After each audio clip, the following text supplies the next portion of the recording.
시청자 여러분 안녕하세요. 제가 오늘 흥분할 수밖에 없는 일들이 있었습니다. 여러분이 이 방송을 보시는 시간은 아마 하루가 지난 시간이겠지만 제가 지금 이 방송을 찍고 있는 시간은 바로 여러분이 대법원 판결을 듣고 난 지 몇 시간이 지나지 않은 시간입니다. 조금 전까지 저한테 오는 카톡들 내용이 이런 내용이었습니다. 대법원 판결을 좀 설명을 좀 해달라. 화가 나서 견딜 수가 없다. 저녁이 넘어가지 않는다. 술도 넘어가지 않는다. 비까지 오니까 더 속이 상하다. 그런 내용이었습니다. 단장님, 네, 오늘 날씨 정말 이상하죠? 그렇죠. 아침에 갑자기 비가 쏟아지더니 창문을 두들겨서 소리가 날 정도. 그런 비 소리를 되게 오랜만에 들었던 것 같아요. 네. 그러더니 갑자기 확 비가 개이더니 밝은 햇살이 비치고 네. 그 와중에 우리 유채고 핸드폰도 깨트리고 네. 그런 일이 있었죠. 네. 근데 오늘 판결 처음에 우리가 속보를 들을 때는요. 네. 좋은 내용이라고 판단을 했어요. 그러니까 이름 좋다고 오해받을 수 있는 소지들이 좀 있었죠. 근데 일반 국민들이 이런 이야기를 합니다. 무죄 파기환송하니까 좋은 거 아니냐. 네네. 근데 여기서 궁금한 게 하나가 있어요. 네. 파기환송인데 무죄라고 하면 좋은 거잖아요.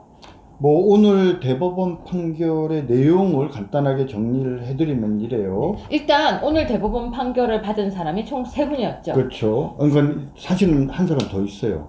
누구요? 안수석도 받았어요. 근데 기사에 전혀 근데 언급이 이제 사건이 핵심 사건이 세 건이다 보니까 안종범 수석과 관계된 부분은 빠져 있는데 네. 안종범 수석도 오늘 파기환송됐습니다. 네, 그러면 일단 이건 단장님이 정말 최대한 쉽게 설명을 좀 해주시기를 부탁드리겠습니다. 시청자 여러분, 지금부터는 차근차근 아주 편안하고 쉽게 설명을 할 건데요. 만약에 어려우면 제가 다시 한번 받아서 다시 편안하게 통역을 해드리겠습니다. 네, 그렇게 하시죠. 오늘 이제 박근혜 대통령, 이재용 부회장, 그리고 최순실 이렇게 세 사람에 대해서 판결이 선고가 됐습니다. 주로. 그런데 박근혜 대통령과 최순실은 기본적으로 같아요. 그러니까 최순실을 빼고 박근혜 대통령과 이재용에 대해서만 좀 집중적으로 말씀을 드리는 것이 오히려 이해하는 데 도움이 될 것 같습니다. 지금 잘 알다시피 재판은 1심 재판, 2심 재판, 대법원 이렇게 가는데요. 예를 들자면 뇌물 사건 같은 경우에는 뇌물 공여죄가 인정되면 뇌물수수죄도 인정되겠죠. 그죠? 근데 뇌물수수죄는 인정이 되는데 뇌물 공여는 인정 안 되는 이런 경우는 없어요. 그러면 뇌물이라 하면 주는 사람과 받은 사람 둘 다 처벌되는 게 뇌물죄군요. 그렇죠. 속칭 말하는 이제 필요적 공범이라 그래서 양쪽이 같이 처벌을 받는 거지 한쪽은 처벌받고 한쪽은 처벌받지 않는 이런 상황은 없다라고 보시면 되거든요. 주고 받고 했을 때는 한 사람만 처벌되는 방법이 없고 그렇죠. 무조건 준 사람과 받은 양쪽이 사람이 처벌받는 함께 필요적 공범, 즉 그렇죠. 함께 같이 범행을 저질러야 성공하는 게 뇌물죄군요. 네. 그런데 이제 뇌물죄에 관련해서 항소심까지의 재판을 비교를 해보면 네.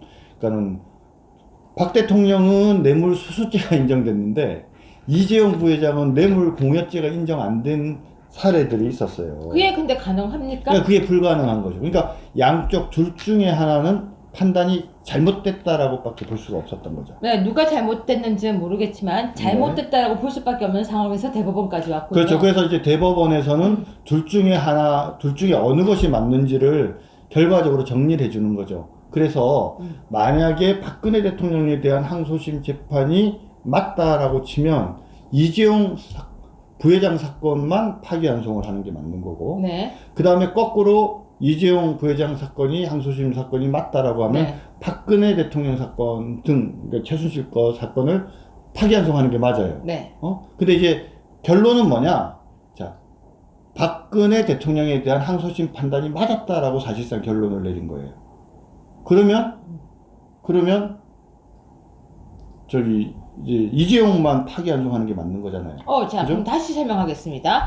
박근혜 대통령의 판결이 그러니까 맞았다고 하고 네네. 무죄로 나왔던 이재용 부회장의 판결이 틀렸다라고 나온 거네요. 네네, 그렇죠. 간단하게 이야기하자면 그렇죠. 그러면은 우리가 상식선에서는 이재용 판결만 다시 내려가서 그렇죠. 2심 판결이 시작되는 거네요. 그렇죠. 네. 근데 이상하게 박근혜 대통령도 그렇고 최순실도 그렇고 다 파기환송이 됐어요. 네. 그죠? 그럼 왜 박근혜 대통령은 파기환송이 됐냐? 일단 사실상 형식적인 판단만 했어요. 무슨 말이냐면 지금 우리 공직선거법에 따르면 대통령이 재임 중에 뇌물 사건 등을 저지른 경우에는 뇌물죄 등과 다른 죄를 분리해서 판결 선고를 해야 됩니다. 예를 들자면 뇌물죄와 강요죄가 성립된다고 치면 합해서 몇 년, 이제 25년 이렇게 하면 안 되고 뇌물죄 15년, 강요죄 10년 이런 식으로 해야 되는데 이걸 합해서 하나의 형을 선고했기 때문에 법률 위반이다 이런 얘기예요. 그러면 일반적으로는 보통 병합해서 하기도 하잖아요. 아니, 보통은 합해서 하는데 네. 공직선거법 위반의 경우에는 법에 특별한 규정이 있을 때는 나눠서 선고하게끔 돼 있습니다. 아, 특별법일 때 우선 그렇죠. 원칙에 의해서. 맞습니다. 자, 잠깐 팁. 우리는 법에는 일반법이 있고 특별법이 있습니다. 형법은 일반법, 기본법이라고 하고요. 네. 예를 들어서 특정범죄 가중처벌법이라든지 공직선거법이라든지는 특별법입니다. 네. 그런데 그 중에서 어떤 법이 상위법이냐면요. 특별법, 공직선거법 이렇게 위에 법이 우선입니다. 먼저 적용되는 거죠. 그래서 이 법에 의한 규정이 있을 경우에는 위의 법을 따르도록 되어 있는데 네. 공직선거법에는 분리해서 네. 하도록 되어 있다라고 합니다. 네. 그런데 그렇다면 그 전에 1심과 2심에서는 합쳐서 했던 것은 법 네. 위반이었네요. 그렇죠. 잘못 판단했던 거네요. 잘못 판단했는데 사실은 그래서 파기환송이 되는데 그 다른 이제 최순실이나 이재용에 대한 대법원 판단 결과를 보면 그러니까 박근혜 대통령에 대한 판단도 사실상 한 거죠. 그러니까 항소심에서 박 대통령에 대해서 파기환송이 됐다라고 하면 형식적으로 보면 다시 유무죄를 따지게 되는 게 맞는 거죠. 더군다나 무죄였는데 검찰이 상고한 사건에 대해서는 다 기각하고 무죄로 확정됐으니까 네. 유죄로 된 부분이 다시 파기환송돼서 항소심으로 내려갔으니까 그 중에 일부라도 지금 무죄가 선고될 수도 있다라고 형식적으로 얘기할 수 있는데 네. 방금 말씀드린 것처럼 공범 관계에 있는 최순실이나 또는 네. 이재용에 대해서 이미 사실상 다 판단을 한 거기 때문에 어떻게 보면 항소심에 가면 박근혜 대통령에 대해서는 형을 분리해서 선고하는 것. 그래서 지금 25년으로 돼 있는 게 예를 들면 15년, 10년 이렇게 되느냐 아니면 15년, 11년 되느냐 이런 것만 남아있는 거라고 보시면 됩니다. 원래 병합할 경우에는 형이 좀 줄기도 하잖아요. 보통은 줄죠, 병합되면. 근데 이걸 병합을 분리하게 되니까 예를 들어서 이 A라는 죄가 있고 B라는 죄가 있을 경우에는 두 개를 합치는 순간 예를 들어서 25가 되지만 나눠서 따로따로 하는 경우에는 진짜로 10년, 16년이 될 수도 있기 때문에 그렇죠. 그러면 지금 이 이야기를 다시 곰곰이 생각해 보면은 떼서 재판을 하는 순간 형이 더 늘어날 가능성이 있다라는 말도 유추해 볼 수가 있네요. 그렇죠. 그러니까 박근혜 대통령의 입장에서는 항소심에 가더라도 뭐 지금까지도 마찬가지지만 별다르게 기대할 것이 없다. 다만 좀 한 가지 또 형이 안 늘어나거나 경우에 따라 좀 줄어들 수 있는 것은 대법원에서 강요죄 등에 대해서 네. 잘 아시죠? K 스포츠재단이나 네, 미르재단 네. 관련한 네. 강요죄 관련 부분을 전부는 아닌 것 같아요. 지금 정확하게 언론에 보도가 안 되는데 일부 사실에 대해서는 현재 무죄 취지로 파기환송이 됐습니다. 네. 그러면은 대통령에 대해서도 같은 취지로 아마 일부 무죄가 될 거기 때문에 또 그런 면에서는 형이 조금 줄어들 가능성이 있고요. 뭐 기대해 볼 만한 곳이 조금 있네요. 예, 근데 이제 뭐 제일 사실은 지금 좀 문제가 되는 거는 이 뇌물죄라는 건 아까도 네. 말씀드렸지만 뇌물 공여자가 있고 뇌물 수수자가 있어야 되는 거라고 말씀드렸잖아요. 양쪽이 같이 처벌받는 거고. 그다음 뇌물 수수자는 어떤 사람이어야 되겠어요? 공무원이어야 돼요. 공무원. 뇌물죄니까요. 그렇죠. 근데 이상하지 않습니까? 대통령은 한 푼도 받지 않았는데 사실 받은 거는 최순실인데. 경제 공동체라는 이유로 정유라는데. 그런 겁니까? 아니요. 그 논리는 받아들여지지 않아요. 그럼 도대체 뭡니까? 그 공범이라는 거죠, 공범. 그러니까 뇌물 공무원과 공무원이 아닌 일반 사인이 공모 관계에 있을 때 돈을 실제로 받은 게 사인이라고 할지라도 공모 관계가 인정된다 그러면 뇌물죄가 인정되는 거예요. 근데요, 그게 너무 이해가 안 가는 게 사실상은요, 이 말 아닙니까? 네. 말 부분도 좀 이해가 안 가는 게 있어요. 네. 소유권이 이전된 거 아니라면서요. 네, 그렇죠. 사용만 하고 있었죠. 근데 이제 실질적으로 관리 처분권을 가져서 사실상 최순실 거다 이렇게 돼 있죠. 그럼 태블릿 PC는 JTBC 겁니까? 그거랑은 좀 다른 얘기인데. 아니 왜 제가 이런 질문을 하냐면 갖고 있으면 자기 겁니까? 아니 그거 아니죠. 그러니까 이 논리가 약간 일반인들이 생각할 때 지금 어렵다고 하는 거예요. 근데 사실 지금 여기서 제일 문제가 되는 게 이제 조금 이따 이재용에 관한 얘기를 하겠지만 뇌물수수가 인정되려면 뭐냐면 뇌물을 주고받아야지 뇌물공여 뇌물수수죄가 되잖아요. 네. 뇌물죄라는 것은 뭐냐면 직무에 관해서 직무와 관계돼서 어떤 대가로 지급돼야 돼요. 대가성이라는 게 인정이 돼야 돼요. 그럼 여기서 이제 대가 관계에 있는 게 뭐냐? 뒤집어서 얘기하면 삼성 측에서 대통령에게 뭔가 부탁할 게 뭐냐라고 할 때 그 핵심적인 내용을 뭐냐면 경영권 승계에 관련되어져서 협조하거나 도움을 달라는 취지였다는 거예요.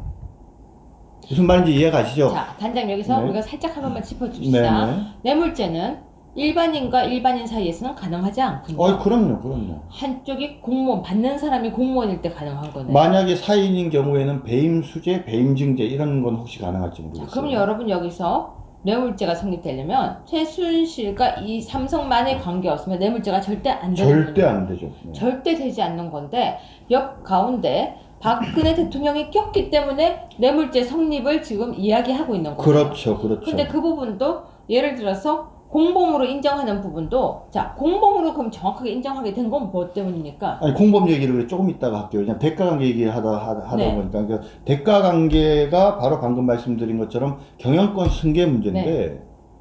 삼성이 경영권 승계와 관련해서 글쎄 대통령이나 정부가 뭘 특별하게 도와준 게 있나요? 그러니까 암묵적 청탁, 묵시적 청탁이라는 이런 얘기들을 해요. 저 좀 보세요. 네. 느껴져요? 뭐 말씀하시는 건가요? 제가 지금 묵시적으로 청탁했는데 느껴지세요? 아니 저 이해가 안 가요. 묵시적 청탁이라는 그러니까 당시에 이건희 회장이 쓰러지고 난 다음에 네.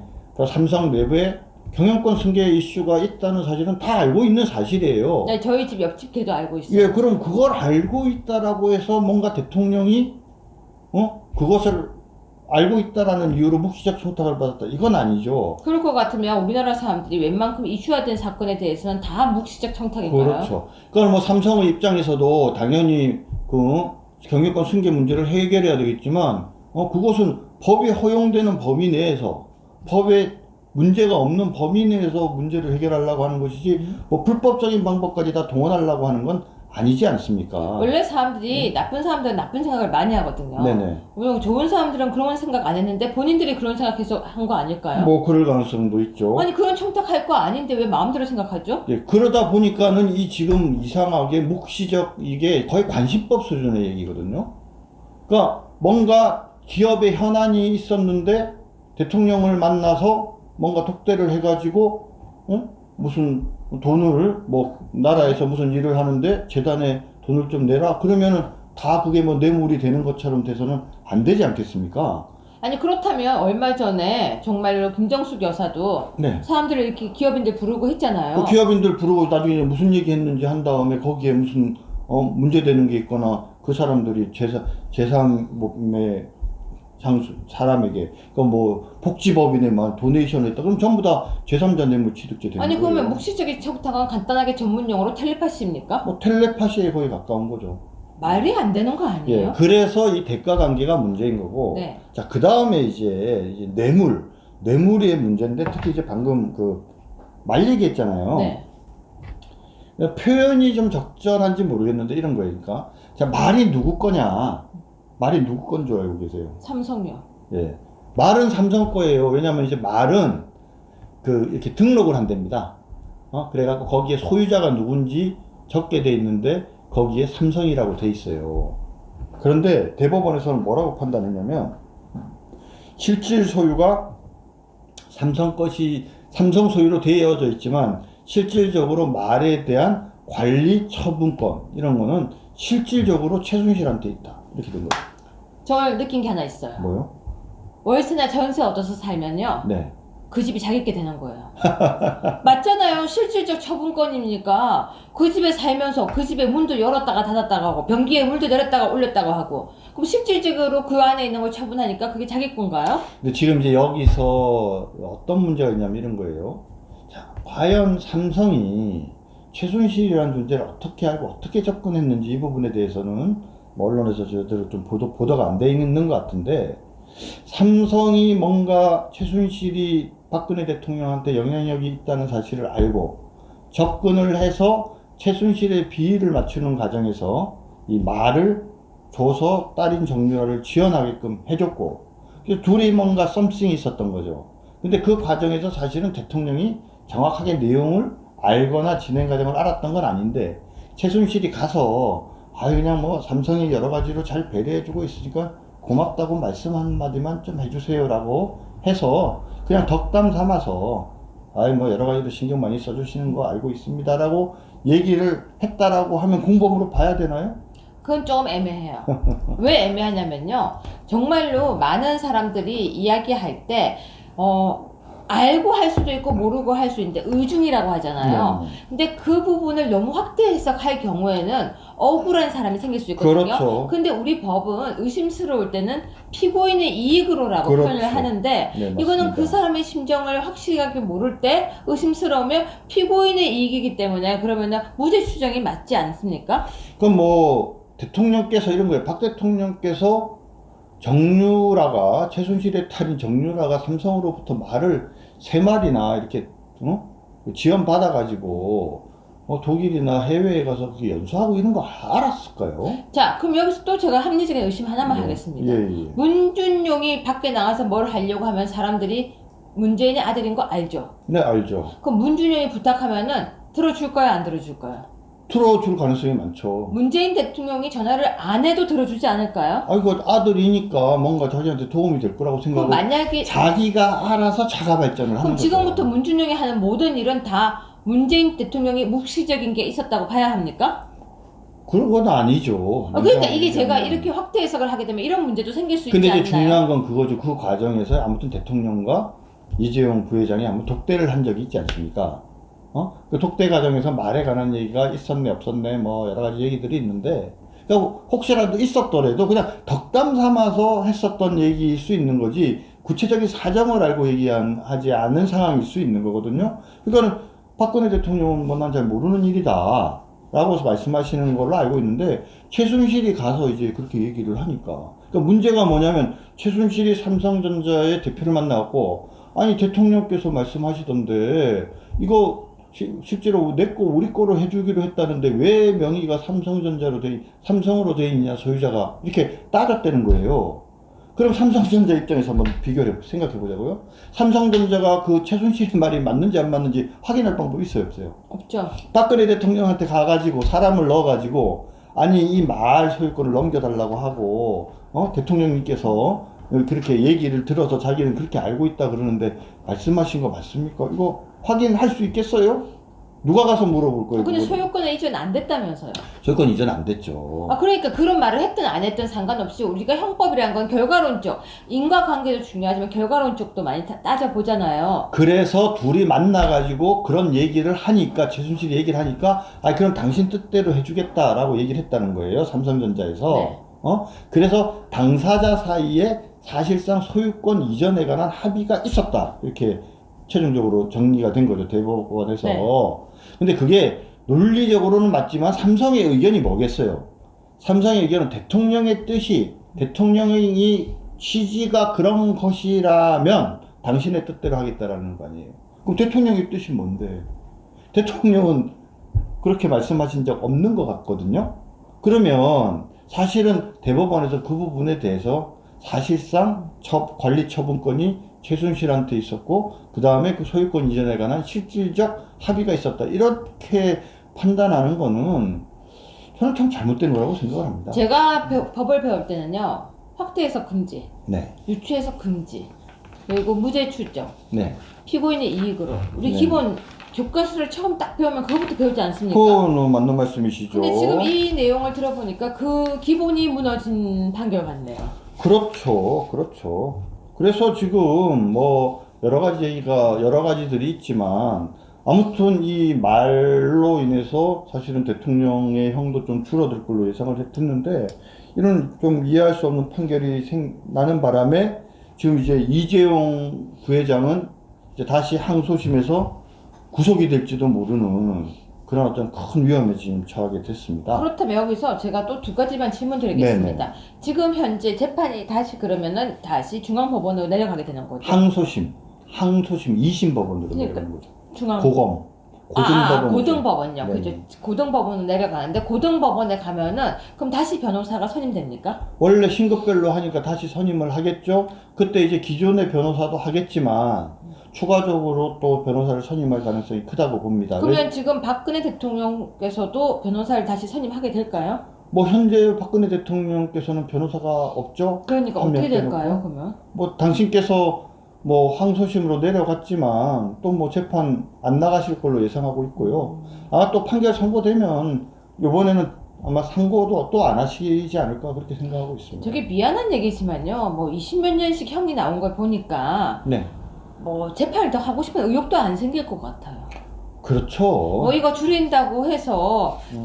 뭐 1년, 2년, 25년에 1년, 2년 이건 의미가 없어서 누구 놀리는 기분이 좀 들거든요. 그렇죠. 그리고 또 두 번째는요. 자, 그러면은 고등법원에 가서 재판을 할 때도 새로운 증거가 첨부될 수 있습니까? 물론 새로운 증거를 첨부할 수 있지만 아까도 말씀드렸지만 사실상 대부분의 사실관계를 전제로 해서 그것에 대한 유무죄 판단은 끝난 상황입니다. 그러니까 뭐 특별하게 증거 자체를 제출할 수 없는 건 아니지만 네. 뭔가 이 대법원의 현재 이 판단을 뒤집을 만한 결정적 증거가 없는 이상은 유무죄 판단은 뒤집어지지 않을 거라고 봅니다. 그러면 검사는 새로운 조사를 실시할 수 있습니까? 검사도 뭐 새로운 증거를 낼 수 있는데 마찬가지겠죠? 만약에 조사를 새로 시작하기 위해서 새로 다시 사람을 부른다거나 새로 증거를 요청한다거나 새로 압수수색을 한다거나도 할 수 아니 있습니까? 그거는 뭐 저기 이제 법원 단계니까 검찰이 압수수색한다는 건 말이 안 되고요. 네.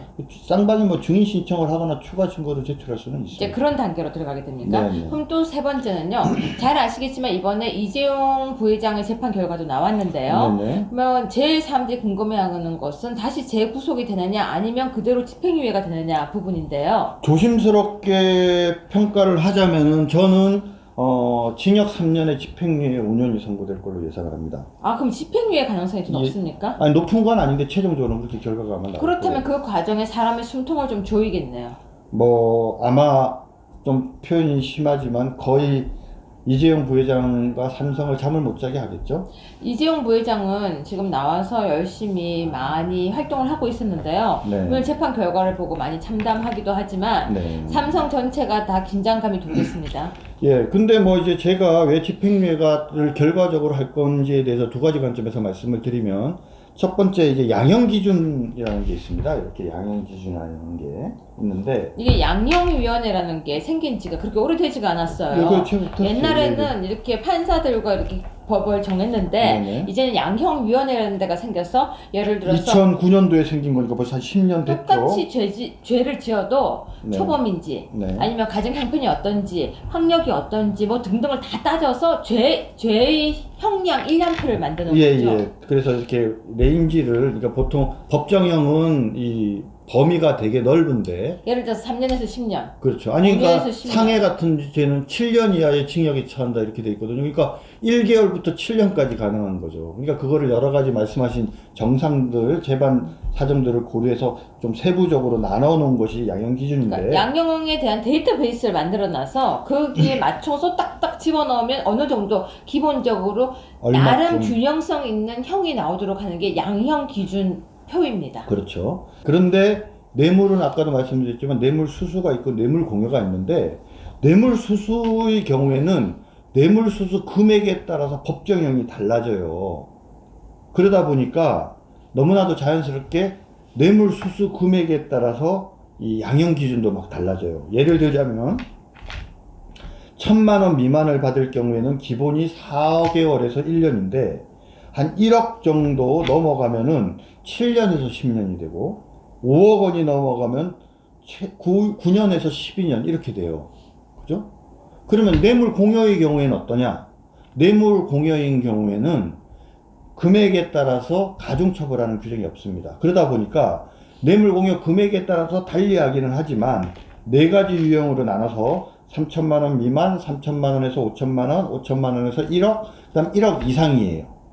그러니까 지금 이재용 부회장의 경우에는 뇌물 공여 액수가 자그마치 50억 원이 늘었지만 양형 기준상으로는 똑같이 유형 4에 해당해요. 유형 4는 뭐예요? 기본이 징역 2년 6월에서 3년 6개월이에요. 그죠?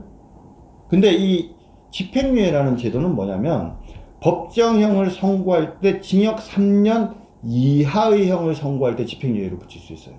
무슨 말이냐면 징역 2년에 집행유예 4년 가능해요. 징역 2년 6월에 집행유예 4년 가능해요.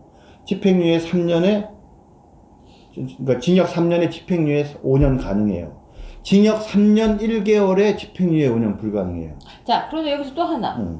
징역 몇 년에 집행유예 몇 개월, 몇 년이라고 나오는데요. 네네네. 이게 더블도 아니고 무슨 공식이 있나요?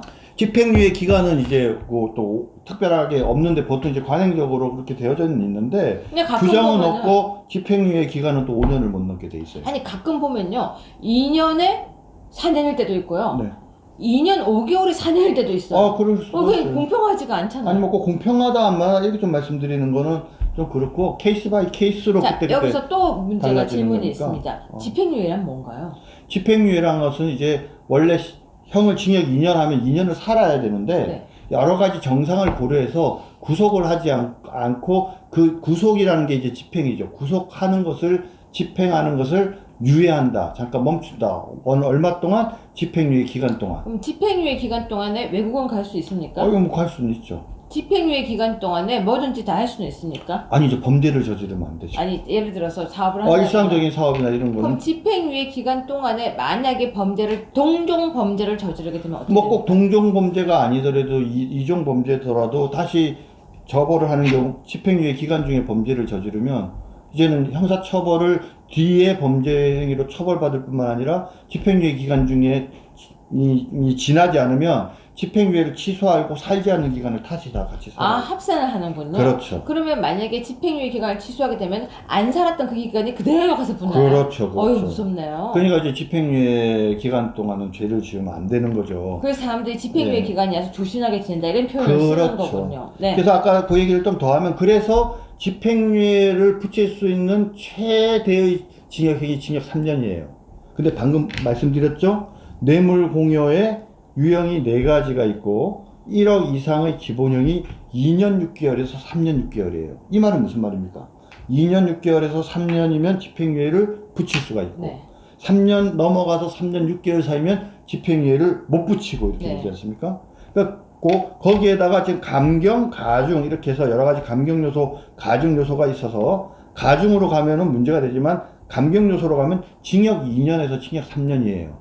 그러니까 감경 요소가 많으면 가중 요소보다 훨씬 많으면은 징역 2년에서 징역 3년이 되니까 언제든지 집행유예를 붙일 수가 있는 거죠. 그렇기 때문에 이재용의 경우에 뇌물 공여 액수가 한 50억 늘어난 거는 결정적인 문제는 아니다.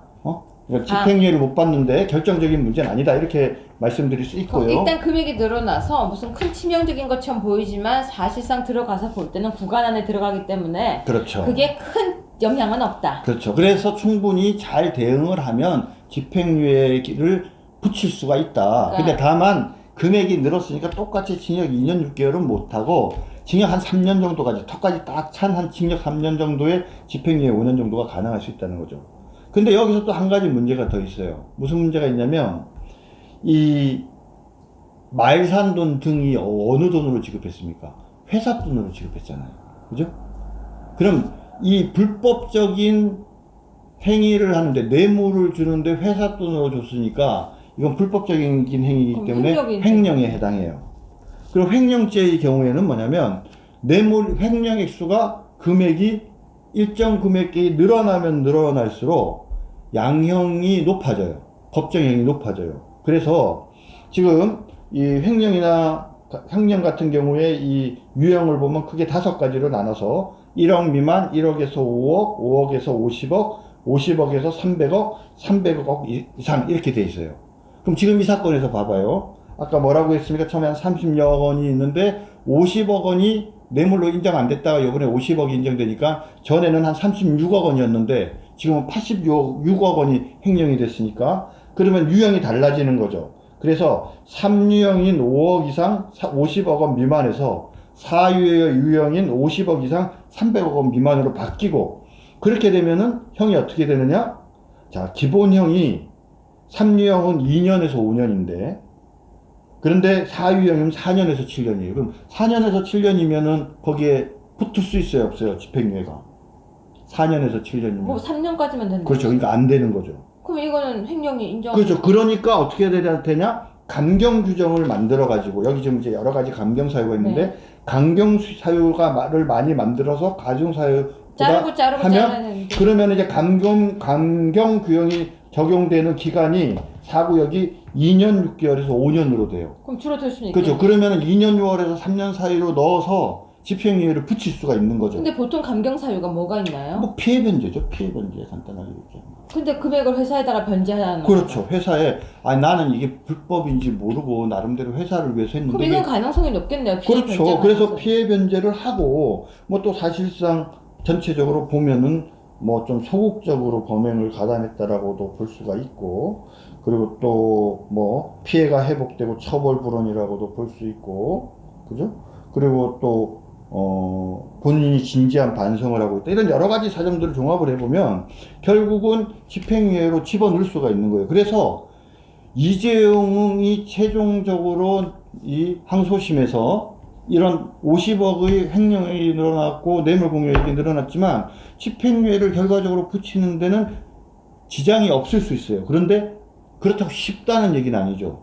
그러니까 괘씸하게 보면 무조건 실형을 때릴 수도 있는 거예요. 그럼 어떻게 해야 되겠어요? 잘 보여야 되겠죠? 누구한테? 정권에 잘 보이고 법원에 잘 보여야 되잖아요. 그럼 어떻게 해야 되겠습니까? 협조적으로 할 수밖에 없는데, 그것도 묵시적 청탁 아닌가? 아, 단장님. 네네. 여러분 설명 어떠셨습니까? 쉽게 하느라고 했는데 이해가 가셨습니까? 우리 PD님 이해 가십니까? 네, 조금 간다고 합니다. 이렇게 쉽게 해도 조금 갑니다. 예, 그래요. 법이라는 것이요. 옛날에 이런 말이 있었어요. 판결문을 왜 이렇게 어렵게 쓰냐고 했더니, 혹시 그 얘기 아세요? 네. 그 판사님들한테 판결문이 왜 이렇게 어렵습니까? 라고 물었대요. 그러니까 뭐라고 답했는지 아세요? 아니, 이보다 어떻게 더 쉽겠어? 아니죠. 그래야 우리가 똑똑해 보이잖아요. 아, 그랬대요. 네. 근데 이게 법을 하던 사람들 과거에 이런 생각들이 있었어요. 우리만의 언어 멋있게 길게 쉼표만으로 모든 말을 계속 이어요.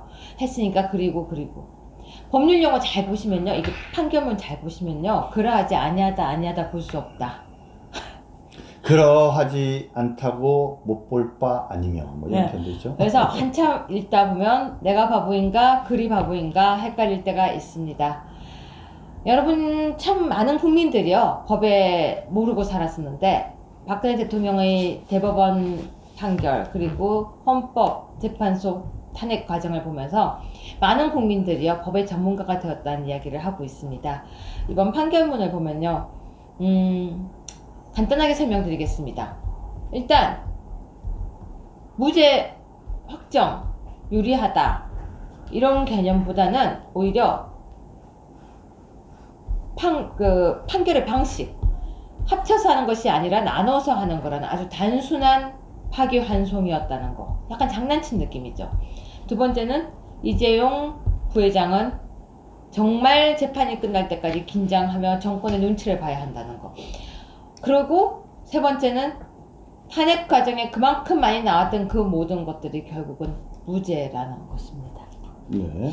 네. 조금 덧붙여서 그 부분을 마지막으로 말씀드리면, 저는 이번 판결을 보면서 너무나도 허전한 거예요. 왜 허전하냐? 박근혜 대통령이 왜 탄핵을 받았냐라고 얘기를 하면은, 크게 보면은 저는 네 가지 이유가 있다라고 봅니다. 첫 번째는 세월호 때문에 그래요. 세월호 너무 가슴 아픈 사건 아닙니까? 근데 사실 그거 박근혜 대통령한테 책임이 있는 사건은 아니잖아요. 7시간 좀 더 제대로 적극적으로 대응했으면 좋았죠. 그런데 그렇게 하지 못했다고 마치 세월호 사건의 책임을 박근혜 대통령한테 있다라고 할 수는 없는 거죠. 근데 거기에다가 더해서 박근혜 대통령을 마치 최순실이 뒤에서 꼭두각시처럼 조정을 하고, 세월호가 사건이 나서 국민들이 죽어가는데, 단원고 학생들이 죽어가는데 모 호텔에 가가지고 정부를 만나서 7시간 미래나 하는 그런 이상한 여성인 것처럼 만든 그런 말도 안 되는 유언비어들, 나중에 그 문제들이 다 정리가 되고 또 헌법재판소에서도 세월호 관련된 문제를 갖고 탄핵할 수 없다는 결론이 났지만 바로 그 시기에 있었던 여러 가지 유언비어들이 대통령님을 결국은 탄핵으로 이끈, 국민들이 생각할 때 이상한 대통령이라고 오인하게 만든 어떤 원인들이었고요. 두 번째는 그거예요. 태블릿 PC예요. 태블릿 PC. 지금 태블릿 PC와 관계돼서는 여러 가지 얘기들이 많지만 한번 잘 돌이켜서 생각을 해보세요. 여러분들께서 그날 손석희 앵커가 일주일쯤 전에 고영태 등을 등장시켜가지고 최순실의 취미가 연설문 고치는 거라고 그렇게 얘기를 했어요. 10월 19일 날. 그러고 나서 10월 24일인가 한 5일여 만에 당일날 태블릿 PC를 등장시키면서 그 대통령의 연설문 등을 수정했다 이렇게 보도를 하지 않았습니까? 그러면 누구나 다 그것을 본 사람들은 태블릿 PC를 최순실이 이용해서 대통령 연설문을 고쳤다고 생각을 하는 거죠. 근데 나중에 확인해 보니까 그 태블릿 PC는 문서 수정 기능이 없었어요. 근데 대통령이 쏘았죠, 어떻게 보면. 그래서 다음날 대국민 담화를 발표하면서 조금 도움을 받은 것은 사실이다라고 얘기를 했는데, 그냥 그 얘기를 하는 순간에 최순실과 관계된 모든 의혹이 다 진실인 것처럼 되고, 그때부터는 검증되지 않는 최순실 관련 의혹들이 막 말도 안 되는 얘기들이 등장하지 않았습니까? 최순실 아들이 세상에 청와대에 근무했다는 설까지 나와요. 없는 아들이. 그죠? 전용기 탔다는 얘기도. 예, 전용기 탔다는. 그러니까 이런 거와 태블릿 PC를 매개로 해서 말도 안 되는 여러 가지 유언비어들, 나중에 다 사실이 아닌 것으로 정리됐지만 결국은 이것을 매개로 해갖고 많은 국민들이 정말 제정신 아닌 대통령으로 그렇게 오해했던 거예요. 그다음 세 번째가 뭐냐면 이 K스포츠 재단이랑 미르 재단이잖아요. 대통령이 권력을 동원해가지고 최순실이한테 무슨 재단 만들어 주려고 돈 모아갖고 정경련이랑 기업들 쪼아가지고 그래갖고 재단 만들었다 이랬잖아요. 그래서 이게 강요죄였거든요. 그런데 삼성이 이 재단에 출연한 돈을 포함해서 여러 기업들이 출연한 돈들의 상당 부분이 다 이게 강요죄가 다 무죄예요. 뇌물죄도 무죄지만. 제가 이 얘기들을 왜 말씀을 드리냐? 박근혜 대통령 탄핵의 원인이 된 세월호 문제, 태블릿 PC 문제는 다 대부분이 허위 사실을 내지 근거 없는 거로 드러났고, 그 다음에 재단과 관계된 부분도 결국은 최종적으로는 다 상당 부분이 무죄인 거로 드러났는데, 박근혜 대통령에 대해서 검찰이 피의자라고 하고 공범으로 의율 하면서 수사자료를 헌법재판소법 제32조에 반해서 불법적으로 헌법재판소에 주고 난 다음에 그거를 근거로 해서 사실은 미르재단, K스포츠 재단 설립 등과 관계된 강요죄, 권리 직권남용에 의한 권리행사 방해가 탄핵 사유 인정의 거의 대부분이에요. 근데 그게 무죄라는 거 아닙니까? 그죠? 그럼 도대체 박근혜 대통령이 지금 탄핵된 거는 너무너무 허전한 거예요. 마지막 하나가 뭐냐고요? 바로 김무성을 중심으로 한 그 탄핵 찬성파들이 국민들의 여론의, 그럼에도 불구하고 잘못 형성된 여론임에도 불구하고 국민들 다수의 뜻이 대통령이 탄핵하지 말고 하야하게 하라고 했고, 박근혜 대통령도 그 일정에 따르려고 했고, 심지어 민주당조차도 그런 제안을 하면 그것을 받아들일 용기가 있었는데, 중간에 김무성과 그 주변 세력들이 태도를 갑자기 달리해가지고 탄핵으로 휩쓸리면서, 탄핵을 어떻게 보면 이끌어가면서 박근혜 대통령을 탄핵 만든 거거든요. 이것도 국민의 뜻에 반하는 것들이란 말입니다. 그래서 이런 여러 가지를 보면서, 아니 참 탄핵을 당하시지 말았어야 할 대통령이 탄핵을 당했고, 탄핵을 당하시고 난 다음에 결국은 삼성동 자택으로 간 다음에 일주일도 안 돼서 검찰이 불렀던 거 아닙니까? 그래서 조사하고 며칠 만에 구속해서 지금 몇 년째예요. 그죠? 그래서 당시에 그런 부당한 탄핵을 당하지 않았더라면 대통령이 이런 식으로 구속됐겠습니까? 제대로 수사를 이런 식으로 또 검찰이 감히 못했겠죠. 그래서 그런 여러 가지들을 고려하면은 오늘 너무나도 속이 상하고 씁쓸하고 그런데 한 가지 마지막 좀 희망이라 그럴까요? 그런 건 뭐냐면 아까 말씀드린 것처럼 그런 K스포츠 재단이나 미르재단 설립 과정에 있어서 이 당시에 강요죄나 직권남용 등의 죄들이 인정되지 않는 것이라고 하면 보다 확실한 박근혜 대통령 탄핵에 대한 재심 사유를 하나 더 만든 것 같아서 그래서 우리 유채호랑 같이 제가 협력해서 제대로 재심을 한번 해볼 수 있는 희망이 생기지 않았나 그런 생각이 듭니다. 네, 여러분에게 마지막으로 말씀드리겠습니다. 이렇게 무죄가 나온 부분을 다 모아서 탄핵, 재심까지 우리 열심히 힘내서 걸어갑시다. 오늘 설명해 주시느라 고생하셨습니다. 네, 고생했습니다.